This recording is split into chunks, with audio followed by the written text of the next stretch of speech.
વલસાડના છોકરાને થયો નોર્વેની છોકરી સાથે પ્રેમ.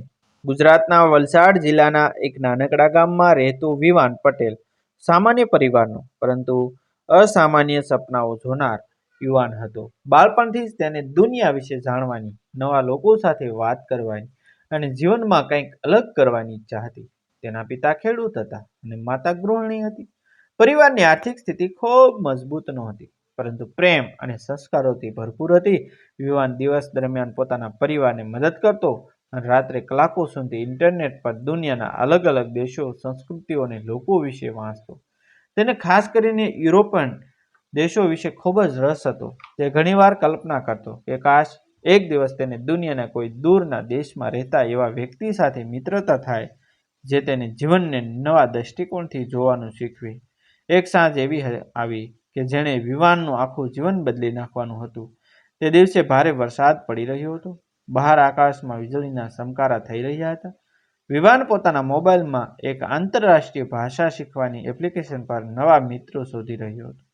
એ દરમિયાન તેમને નોર્વેના ઓસ્લોમાં રહેતી એક યુવતીની પ્રોફાઇલ દેખાઈ. તેનું નામ એલિના જોહાન્સન હતું. તેના ચહેરા પર એક એવી નિર્દોષતા, આંખોમાં એક એવી ઊંડાઈ હતી કે વિવાન એક ક્ષણ માટે પણ તેની પ્રોફાઇલ પરથી નજર હટાવી શક્યો નહીં. તેણે માત્ર મિત્રતા માટે એક નવો સંદેશ મોકલ્યો. હેલો, હું ભારતના ગુજરાતમાંથી છું. તમને મિત્રતા કરવી ગમશે? સામાન્ય રીતે આવા સંદેશાના જવાબ આપતા નહોતા, પરંતુ આ વખતે કંઈક અલગ બનવાનું હતું. થોડા કલાકો પછી વિવાનના ફોનમાં નોટિફિકેશન આવ્યું. એલિનાએ જવાબ આપ્યો હતો. તેણે લખ્યું હતું કે હેલો વિવાન, મને ભારત વિશે જાણવામાં ખૂબ રસ છે. આપણે મિત્રો બની શકીએ. એ એક સામાન્ય સંદેશ હતો, પરંતુ વિવાન માટે એ જાણે જીવનની સૌથી મોટી ખુશી બની ગઈ.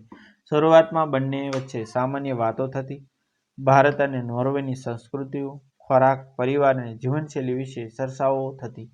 ધીમે ધીમે આ વાતો કલાકો સુધી ચાલવા લાગી.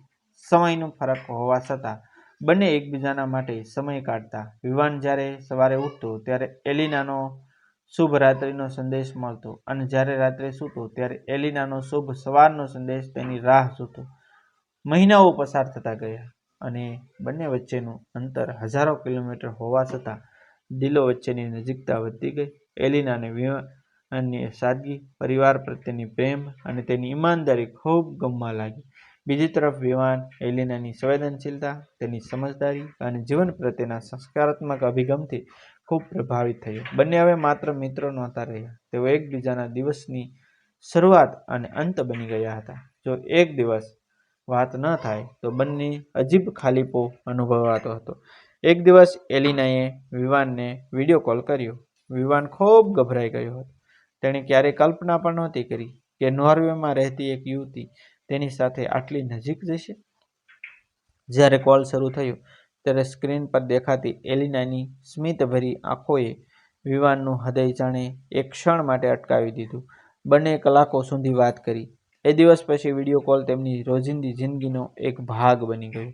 બંને એકબીજાના પરિવારો વિશે વાત કરતા, પોતાના સપનાઓ શેર કરતા અને ભવિષ્ય વિશે વિચારો કરતા. સમય જતાં બંનેને સમજાઈ ગયું કે આ માત્ર મિત્રતા નથી રહી, આ કંઈક વધારે છે, કંઈક એવું જે શબ્દોમાં સમજાવી શકાય તેમ નથી.